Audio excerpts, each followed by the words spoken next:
Hello बच्चों, आपका welcome है हमारे वोम फार्मेसी के इस यूट्यूब चैनल पर। आज हम बात करेंगे मॉडल पेपर 2 यानी कि मॉडल पेपर 2 के पार्ट ए के बारे में, जिसमें हमारे लॉन्ग क्वेश्चन हैं। तो उनको आज हम यहाँ डिस्कस करेंगे। ये आपके पार्ट ए है, इसमें लॉन्ग क्वेश्चन आपके रखे गए हैं। तो इसमें 7 क्वेश्चन, टोटल 7 क्वेश्चन आते हैं। तो उनको हम यहाँ आज डिस्कस करेंगे और उसमें कितना कंटेंट आपको लिखना होता है, किस तरीके से, वो सभी आज हम यहाँ चीजें समझेंगे। तो हम चलते हैं अपने फर्स्ट क्वेश्चन की तरफ। तो फर्स्ट क्वेश्चन जो है आपका वो है ये, explain the aetiopathogenesis and pharmacological management of epilepsy. Epilepsy क्या होती है, उसके इटियोपैथोजेनेसिस समझेंगे हम, और उसके फार्माकोलॉजिकल मैनेजमेंट हम यहाँ देखेंगे। तो एपिलेप्सी क्या है? एक क्रोनिक न्यूरोलॉजिकल डिसऑर्डर होता है आपका, यानी कि जिसमें जिसमें ब्रेन में एबनॉर्मल इलेक्ट्रिकल एक्टिविटी के कारण रिकनेक्ट सीजर होते हैं। यानी कि एपिलेप्सी क्या है? एक क्रोनिक न्यूरोलॉजिकल डिसऑर्डर होता है जिसमें ब्रेन के अंदर जो आपके सिग्नल पास होते हैं वो आपके मतलब इनकनेक्ट हो जाते हैं, यानी कि वो पूरी तरीके से पास नहीं होते, जिसकी वजह से ऐसे पेशेंट के अंदर दौरे यानी कि सीजर देखने को मिलते हैं। सीजन के दौरान सडन चेंज इन मोमेंट, यानी कि उसकी बॉडी अजीब सा मोमेंट करती है, सेंसेशन, बिहेवियर या अनकॉन्शियस वो पेशेंट हमारा हो जाता है। तो इसको हम बोलते हैं एपिलेप्सी। ठीक है बच्चों, epilepsy is a chronic neurological disorder in which reconnect seizure occur due to abnormal electrical activity in the brain, यानी कि ब्रेन में आपके एबनॉर्मल इलेक्ट्रिकल एक्टिविटी एबनॉर्मल हो जाती है, जो ब्रेन से हमारे सिग्नल निकल रहे हैं। बात करें इसके इटियोपैथोजेनेसिस ऑफ एपिलेप्सी, तो ये आपके जेनेटिक फैक्टर भी हो सकते हैं। ठीक है बच्चों, ये आपके जेनेटिक फैक्टर भी हो सकते हैं। कुछ केस में एपिलेप्सी जेनेटिक म्यूटेशन के कारण होते हैं। आगे आपके जो आयन चैनल होते हैं वो एबनॉर्मल फंक्शन करने लगे, जिसकी वजह से हमारे ये सीजर देखने को मिलते हैं। ब्रेन इंजरी, कभी कभी क्या होता है, सिर में चोट लग जाती है, गिर गए या किसी ने कुछ मार दिया, तो उस कंडीशन में भी आपके जो टिश्यू होते हैं ब्रेन के वो डैमेज हो जाते हैं, जिससे ये सीजर डेवलप हो जाते हैं। ठीक है ना। ब्रेन ट्यूमर या स्ट्रक्चर एब्नॉर्मलिटीज, यानी कि ब्रेन में कोई ट्यूमर हो गया, उसकी वजह से क्या हो जाती है, एक्टिविटी डिस्टर्ब हो जाती है। आगे इन्फेक्शन, ब्रेन इन्फेक्शन जैसे मेनिंजाइटिस, एंसेफेलोलाइटिस, एपिलेप्सी, तो इस केस में भी आपके ये हो सकते हैं। न्यूरोकेमिकल इम्बैलेंस, ब्रेन में एक्साइटेटरी न्यूरोट्रांसमीटर होते हैं, वो क्या होते हैं, बहुत ज्यादा इंक्रीज हो जाते हैं या डिक्रीज हो जाते हैं, तो उस वजह से भी आपके ये सीजर देखने को मिलते हैं।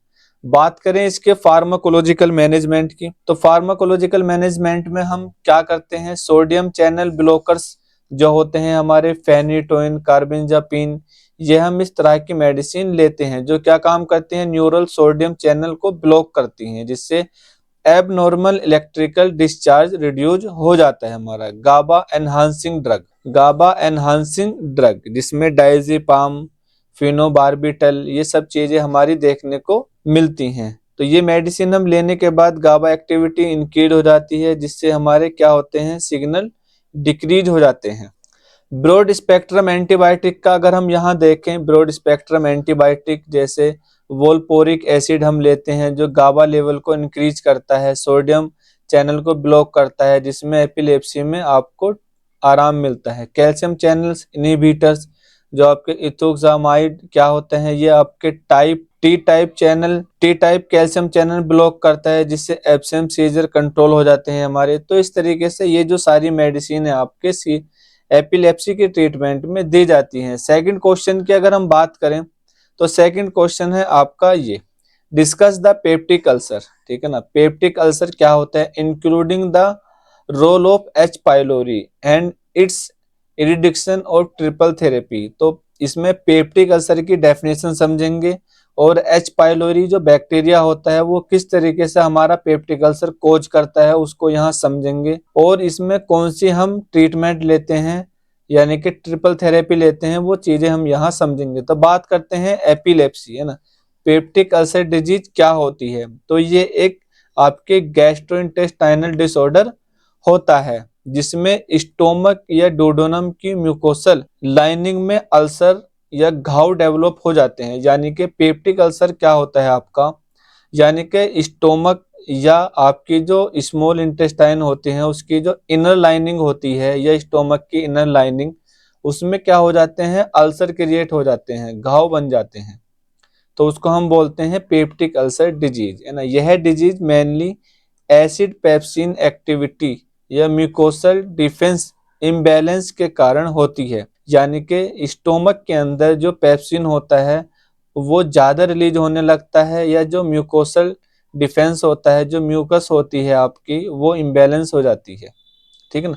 तो ये उससे हमारा पेप्टिक अल्सर डिजीज क्रिएट हो जाती है। आगे हम बात करते हैं role of H pylori in peptic ulcer. H pylori in peptic ulcer, peptic ulcer का सबसे कॉमन कोज क्या होता है, ये कौन सा बैक्टीरिया होता है, हेलिकोबैक्टर, है ना, हेलिकोबैक्टर पाइलोरी। ये क्या करता है आपके, यही इन्फेक्शन को क्रिएट करता है स्टोमक के अंदर। मैकेनिज्म की बात करें तो कोलोनाइजेशन, यानी कि एच पाइलोरी स्टोमक म्यूकोसा में कोलोनाइज कर जाता है, ठीक है। जिसके बाद क्या होता है, यूरियाज एंजाइम प्रोडक्शन, यह यूरियाज एंजाइम प्रोड्यूस करता है जिससे अमोनिया बनता है और बैक्टीरिया एसिडिक एनवायरनमेंट में सर्वाइव कर पाता है। यानी कि कैसे हमारी ये पेप्टिक अल्सर डिजीज क्रिएट हो रही है, म्यूकोसल डैमेज, और बैक्टीरिया है ना टॉक्सिन रिलीज करता है जिससे गैस्ट्रिक म्यूकोसा डैमेज हो जाती है, ठीक है ना। और उसके बाद हमारी इन्फ्लामेशन होती है, इन्फ्लामेशन के कारण म्यूकोसल बैरियर वीक हो जाता है और एसिड इंजरी बढ़ा देता है जिससे हमारा एसिड का फॉर्मेशन हो जाता है। तो ये है आपका एच पाइलोरी पेप्टिक अल्सर के अंदर इसका रोल, ये अक्सर पूछ लेता है एग्जाम में। बात करें सिम्टम्स की, तो सिम्टम्स की अगर हम बात करें तो सिम्टम्स क्या होता है, एपीगैस्ट्रिक पेन, खाने के बाद या खाली पेट पेन होता है, ठीक है ना। बर्निंग सेंसेशन, यानी कि आपको ऐसा लगता है चेस्ट के बीचों बीच जैसे आग सी लग रही हो, ठीक है ना। नोजिया, वोमिटिंग, ये आपको पेशेंट के अंदर देखने को मिलते हैं। ब्लोटिंग, है ना, भूख का नहीं लगना, सीवियर केस में ब्लीडिंग, है ना, ये सारी चीजें हमारी उस पेशेंट के अंदर देखने को मिलती हैं। बात करें इसके मैनेजमेंट की, है ना, मैनेजमेंट की अगर हम बात करें कि इसका ट्रीटमेंट क्या है, तो ये treatment H pylori reduction triple therapy, यानी कि इसमें हम 2 एंटीबायोटिक लेते हैं, ठीक है ना, और एक प्रोटोन पंप इनहिबिटर, ठीक है। इसमें जैसे प्रोटोन पंप इनहिबिटर हमने लिया ओमेप्राजोल, और एंटीबायोटिक में एमोक्सिसिलिन और क्लेरिथ्रोमाइसिन। तो ये होती है ट्रिपल थेरेपी, यानी कि 2 एंटीबायोटिक हमने इसमें ले ली और एक आपका प्रोटोन पंप इनहिबिटर। तो ये ट्रीटमेंट हमें 14 डेज तक दिया जाता है। और उसके साथ साथ हमें अलग क्या दिया जाता है, H2 receptor, H2 receptor blockers, जिसमें रेंटिडिन हमें देते हैं, है ना। एंटासिड के लिए एल्यूमिनियम हाइड्रोक्साइड हमें देते हैं, ठीक है ना। साइटोप्रोटेक्टिव एंजाइम सुक्राल्फेट हमें देते हैं। तो ये भी पेप्टिक अल्सर में बहुत इंपॉर्टेंट रोल प्ले करता है।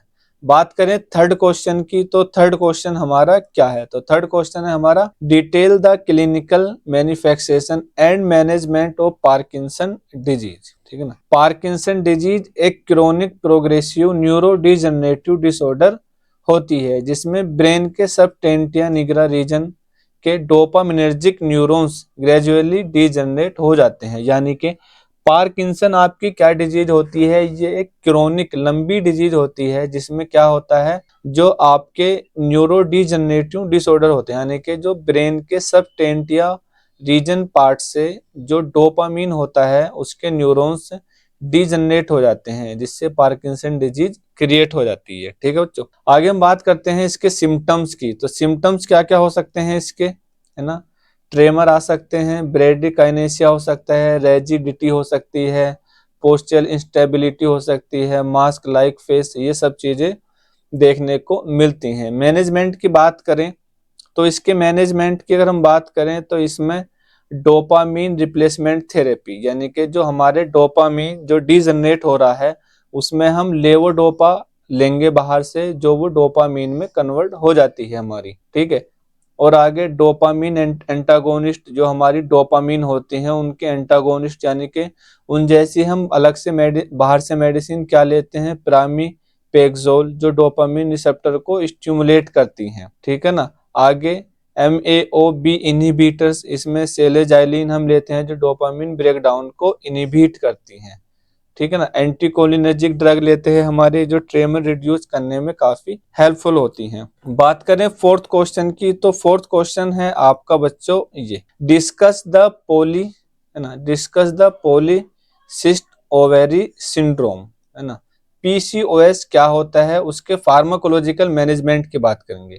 तो पॉलीसिस्टिक ओवेरी सिंड्रोम एक कॉमन एंडोक्राइन डिसऑर्डर होता है जो रिप्रोडक्टिव एज की महिलाओं में पाई जाती है। इस कंडीशन में ओवेरी में मल्टीपल स्मॉल सिस्ट डेवलप हो जाते हैं और हार्मोनल इम्बैलेंस हो जाता है, जिससे मेंस्ट्रुअल इरेगुलर और इनफर्टिलिटी हो सकती है।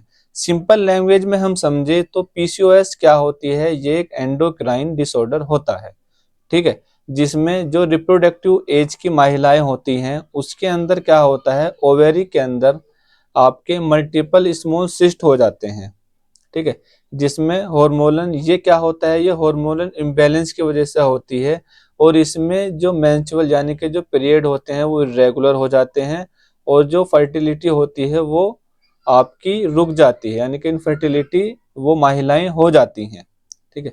आगे हम बात करें इसके इटियोपैथोजेनेसिस, तो उसमें क्या होता है इटियोपैथोजेनेसिस में, इंसुलिन रेसिस्टेंस की वजह से हो सकता है ये, है ना, हाइपर एंड्रोजिनिज्म की वजह से हो सकता है ये, ठीक है, जेनेटिक फैक्टर की वजह से हो सकता है, हार्मोनल इम्बैलेंस की वजह से सबसे ज्यादा ये देखा जाता है, जिसमें LH हार्मोन्स इंक्रीज हो जाता है, FSH हार्मोन्स डिक्रीज हो जाता है, ठीक है ना। तो ओवल्यूशन प्रॉपरली नहीं हो पाता, तो ये सबसे ज्यादा इसके मेन कोज होते हैं। क्लिनिकल सिम्टम्स की बात करें, सिम्टम्स की अगर हम बात करें तो इरेगुलर मेंस्ट्रुअल साइकिल, यानी कि पीरियड इरेगुलर हो जाते हैं, इनफर्टिलिटी हो जाती है ना, और हेयर यानी कि फेस बॉडी हेयर ग्रोथ करने लगते हैं, एक्ने, वेट गेन हो जाता है, तो ये सारी चीजें उन महिलाओं में देखने को मिलती हैं। बात करें फार्माकोलॉजिकल मैनेजमेंट की, तो फार्माकोलॉजिकल मैनेजमेंट में इसमें ओरल कॉन्ट्रासेप्टिव पिल्स दी जाती हैं, ठीक है ना, और आगे इंसुलिन सेंसिटाइजर दिए जाते हैं हमारे, जैसे मेटफॉर्मिन होता है, तो ये सारी क्या करती हैं हमारे, ये इनको रोकने में हेल्प करती हैं, ठीक है ना। आगे एंटी एड्रोजेन ड्रग दी जाती हैं हमारे, ओवल्यूशन इंडक्शन ड्रग दी जाती हैं हमारे, जिसमें ये हमारी क्लोमिफेन सिट्रेट ओवल्यूशन स्टिमुलेट करता है, इनफर्टिलिटी ट्रीटमेंट में काफी ये यूजफुल माना जाता है, ठीक है। आगे हमारा नॉन फार्माकोलॉजिकल मैनेजमेंट की बात करें तो उसमें आपका वही है, वेट को रोकना है, रेगुलर एक्सरसाइज करनी है, हेल्दी डाइट लेनी है और टेंशन नहीं लेनी है। 5 क्वेश्चन की बात करें तो 5 क्वेश्चन में आपका रखा है अपना ये, explain the aetiopathogenesis and management of Alzheimer disease. Alzheimer disease क्या होती है, तो ये भी एक प्रोग्रेसिव न्यूरो डिजनरेटिव डिसऑर्डर होती है जो mainly memory, thinking ability, behaviour को अफेक्ट करती है। यानी कि इसमें भी क्या होता है, जो आपके न्यूरॉन्स होते हैं वो मतलब टूटने लगते हैं, डिजनरेट हो जाते हैं, जिससे जिससे मेमोरी, थिंकिंग एबिलिटी, बिहेवियर में काफी मतलब अफेक्ट देखने को मिलता है। यह डिमेंटिया का सबसे कॉमन कॉज माना जाता है जो मोस्टली अल्डरली पीपल में पाए जाते हैं, ठीक है ना।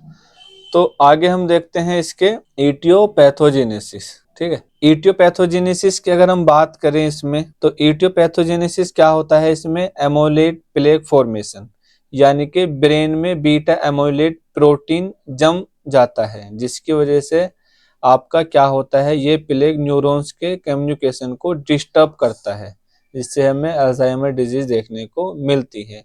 न्यूरोफाइब्रिली टेंगल्स न्यूरॉन्स के अंदर, ठीक है ना, 2 प्रोटीन एबनॉर्मल जमा हो जाता है, जिससे हमें ये डिजीज देखने को मिलती है। न्यूरोट्रांसमीटर डिफिशियंसी, यानी कि एसिटल कोलिन न्यूरोट्रांसमीटर का लेवल कम हो जाता है, जो हमारे मेमोरी इम्पेयरमेंट हमें देखने को मिलता है। जेनेटिक फैक्टर हो सकता है हमारा, न्यूरोनल डिजनरेशन हमारा हो सकता है, ठीक है। बात करें इसके सिम्टम्स की, तो symptoms memory loss, confusion, difficulty in बोलने में दिक्कत होती है हमारे, ठीक है ना, पर्सनैलिटी चेंज हो जाती है हमारी, difficulty in performing daily activity हमारी, ये भी चेंज हो जाती हैं हमारी। बात करें इसके मैनेजमेंट की, ठीक है ना, मैनेजमेंट की अगर हम बात करें इसके, तो उसमें आपका है ये अल्जाइमर डिजीज, ये कोलिनेस्टरेज एंजाइम, कोलिनेस्टरेज इनहिबिटर्स, यानी कि ये जो हमारी दो मेडिसिन होती हैं, ठीक है ना, ये डोनेपेजिल है ना, डोनेपेजिल और रियोस्टिग्मिन, ये क्या करते हैं, कोलिनेस्टरेज को इनहिबिट करती हैं, जिससे एसिटल कोलिन ब्रेकडाउन को इनहिबिट करते हैं और मेमोरी कंजेशन इंप्रूव हमारी होती है।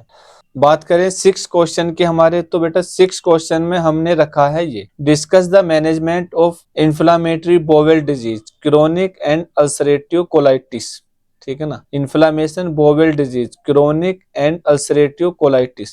तो सबसे पहले समझेंगे इन्फ्लामेटरी बोवेल डिजीज हमारी क्या है, ये गैस्ट्रोइंटेस्टाइनल ट्रैक की क्रोनिक इन्फ्लामेटरी डिजीज होती है, यानी कि आपका जो गैस्ट्रोइंटेस्टाइनल ट्रैक होता है तो उसके अंदर हमें ये इन्फ्लामेशन देखने को मिलती है, ठीक है ना।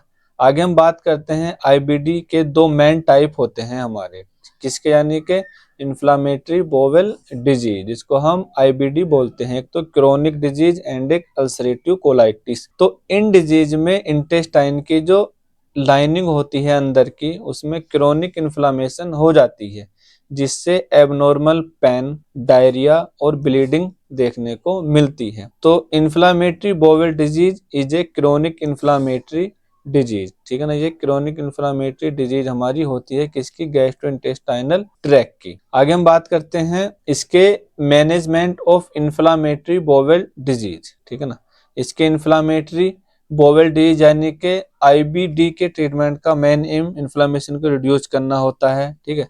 तो इसमें जो हमारा फर्स्ट है वो है एमिनोसैलिसाइक्लिकेज, ठीक है ना, इसमें हम ये लेते हैं सल्फाजालाजीन, है ना, मेसालामीन, जो ये हमारी क्या काम करती हैं, ये इंटेस्टाइन की जो म्यूकोसा इन्फ्लामेशन को रिड्यूस करती हैं, यानी कि हमारी जो आंतें होती हैं, है ना, इस तरीके से हमारी ये इंटेस्टाइन है, तो इसकी यहाँ की इन्फ्लामेशन को ये हमारी खत्म करती हैं, ठीक है। आगे कोर्टिकोस्टेरॉइड, जिसमें प्रेडिसोलोन, ब्यूटासोनाइड हम लेते हैं, ये हमारे इम्यून रेस्पॉन्स को सप्रेस करती हैं ताकि इन्फ्लामेशन हमारी कम हो जाए, ठीक है ना। इम्यूनो सप्रेसेंट ड्रग लेते हैं हमारी, जो हमारी इन्फ्लामेशन को कम करते हैं। बायोलॉजिकल एजेंट हमारे हम यहाँ यूज करते हैं, बायोलॉजिकल एजेंट वो क्या करते हैं, सीवियर इन्फ्लामेशन को रिड्यूस करते हैं, यानी कि वे इन्फ्लामेशन को ही कम करते हैं। एंटीबायोटिक हम लेते हैं ताकि इन्फेक्शन से बच सकें। मेट्रोनिडाजोल लेते हैं इन्फेक्शन कंट्रोल, क्रोनिक डिजीज के कॉम्प्लिकेशन में काफी ये हेल्पफुल हमारा होता है। सपोर्टिव ट्रीटमेंट लेते हैं, बैलेंस, हमें जो डाइट होती है उसको बैलेंस करना है। फ्लूइड इलेक्ट्रोलाइट रिप्लेसमेंट लेना है, विटामिन सप्लीमेंटेशन लेना है, स्ट्रेस नहीं लेना है। 7 क्वेश्चन की अगर हम बात करें तो बच्चों 7 क्वेश्चन क्या है आपका, describe the management of depression and classes of anti depressant use. Depression क्या है, डिप्रेशन एक कॉमन मेंटल डिसऑर्डर होती है जिसमें persistence, sadness, loss of interested, low energy, negative thoughts, ये सब आने हमारे लगते हैं, तो इसको हम बोलते हैं डिप्रेशन। और यह डिसऑर्डर डेली लाइफ और सोशल फंक्शनिंग को काफी अफेक्ट करते हैं। तो जब इस तरीके से किसी पेशेंट में हमारा देखने को मिले तो उसको हम बोलते हैं कि वो डिप्रेशन में है। बात करें इसके मैनेजमेंट की, तो मैनेजमेंट में इसके नॉन फार्माकोलॉजिकल मैनेजमेंट की बात करें तो साइकोथेरेपी, यानी कि जो साइकेट्रिस्ट होते हैं उनसे कंसल्ट करना चाहिए, रेगुलर फिजिकल एक्सरसाइज करनी चाहिए, हेल्दी डाइट लेनी चाहिए, टेंशन नहीं लेना चाहिए, फैमिली के साथ मिलजुल के रहना चाहिए। Classes of anti depressant drug, तो ये सारी की सारी जो आपकी ड्रग हैं, ठीक है ना, ये फ्लूओक्साटिन, सेट्रालिन, ठीक है ना, ये एमिट्रिफाइलिन है ना, एम्पिरामीन, ये सारी की सारी क्या है, ये स्ट्रेस को कम करती हैं आपके, ठीक है। तो ये मेडिसिन आपको लेनी है। बाकी आप हमारे वोम फार्मेसी एप्लीकेशन को डाउनलोड करें, जहां पर आपको इसी तरीके से बाकी की वीडियो हमारी मिल जाएंगी। थैंक यू बच्चों।